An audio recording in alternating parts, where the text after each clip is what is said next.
స్థానిక ఎన్నికల్లో మా వాటా మాకు ఇవ్వాల్సిందే. బీజేపీతో పొత్తు లేకపోతే రాష్ట్రంలో పరిస్థితులు ఎలా ఉండేవో తెలుసుకోండి. మరి బీజేపీని 5% పార్టీ అంటున్నారంట కదండి వీళ్ళు, తెలుగుదేశం వాళ్ళు, బీజేపీ వాళ్ళు. నిన్న ఆయన చెప్తా ఉంటే నాకు భలే నవ్వు వచ్చింది. మనకేమో 5% అట అంటూ, మరి విష్ణు గారు ఈ 5% గొడవ ఏంటి? బీజేపీ వాళ్ళు మేము లేకపోతే అసలు మీరు ఎక్కడుండేవారు అంటున్నారు. ఈ దీంట్లో ఉన్న మతలబ్ ఏమిటి? మాధవ్ గారి ఎలక్షన్ సందర్భంగా వచ్చినటువంటి సమావేశంలో, జరిగినటువంటి సమావేశంలో చేసిన వ్యాఖ్యలు, వీటిపైన మీ విశ్లేషణ ఏమిటి? సార్, ఇప్పుడు కూటమి ప్రభుత్వము ఎన్నికలకు ముందు కూటమి ప్రభుత్వం లాగా ఉంది ఆంధ్రప్రదేశ్లో. ఏంటంటే కూటమి ప్రభుత్వంలో కేంద్రంలో ఉన్నటువంటి మోడీ గారి సంబంధించి కానీ, ఎలక్షన్ కమిషన్ సంబంధించి కానీ, లేకపోతే కేంద్ర సంస్థల్ని కానీ మొత్తం అంతా తెలుగు బీజేపీ, భారతీయ జనతా పార్టీని కానీ అంతా కూడా ఉపయోగించుకుని గెలిచిన తర్వాత దీన్ని 6వ వేల కింద పక్కన పెట్టినట్టుగా భారతీయ జనతా పార్టీని మనకు కనబడుతోంది. ఎందుకంటే చూడండి, కింది క్షేత్రస్థాయిలో అంటే ఎన్నికల మేనిఫెస్టో రిలీజ్ చేసేటప్పుడు భారతీయ జనతా పార్టీ ఈ దీంట్లో భాగస్వామ్యం కామని పక్కన ఉన్నప్పటికీ కూడా ఎన్నికలలో కలిసి పనిచేసినటువంటి పరిస్థితి తర్వాత నిర్ణయించారనమాట. 5, 15, 85 ఇట్లా ఏదో లెక్క తీసుకున్నారు. దీని మూలంగా వాళ్ళని కించపరిచినట్టుగా లేకపోతే తక్కువ చేసినట్టుగా కనబడుతోంది. క్షేత్రస్థాయిలో కూటమి అనేది కలిసి లేదు ఈ రోజుకి.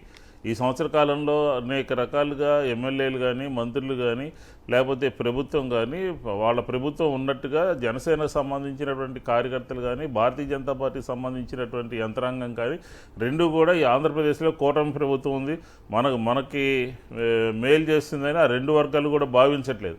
అందులో భాగంగానే ఈరోజు నిన్న జరిగినటువంటి సభలో ఆంధ్రప్రదేశ్లో కూటమిలో జరుగుతున్నటువంటి పరిణామాలని, ఉన్నటువంటి వాస్తవ పరిస్థితిని అక్కడ ఉన్నటువంటి నాయకులందరూ కూడా ప్రతిబింబించారు.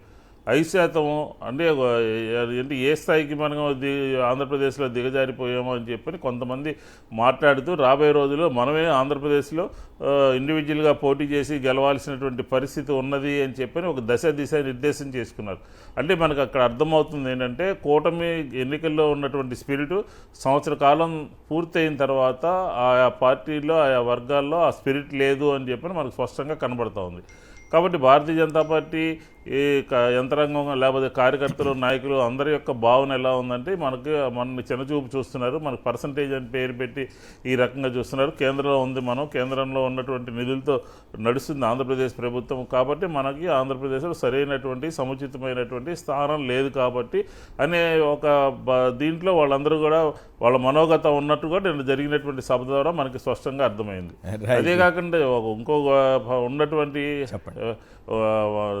జనసేనకు సంబంధించినటువంటి వాళ్ళు కూడా అదే భావనలో ఉన్నారు. ఎందుకంటే నిన్న ఎవరో వీడియో మనం రిలీజ్ చేశారు. అది ఒకటి కాదు, అనేక నియోజకవర్గాల్లో ఉన్నటువంటి పరిస్థితి జనసేన కానీ భారతీయ జనతా పార్టీ పట్ల వాళ్ళ కార్యకర్తలు ఉన్నటువంటి ఆవేదన అంతా కూడా ఆ రకంగానే మనకు కనపడుతూ ఉంది. అంటే కార్యకర్తలు అంటే ఇప్పుడు జనసేన ప్రస్తావన తెచ్చారు కాబట్టి పవన్ కళ్యాణ్ గారు ఏం ఫీల్ అవుతున్నట్టు లేరు కదా. అంటే ఇప్పుడు కూటమి జనసేన, కూటమి భారతీయ జనతా పార్టీలా లేదు పరిస్థితి.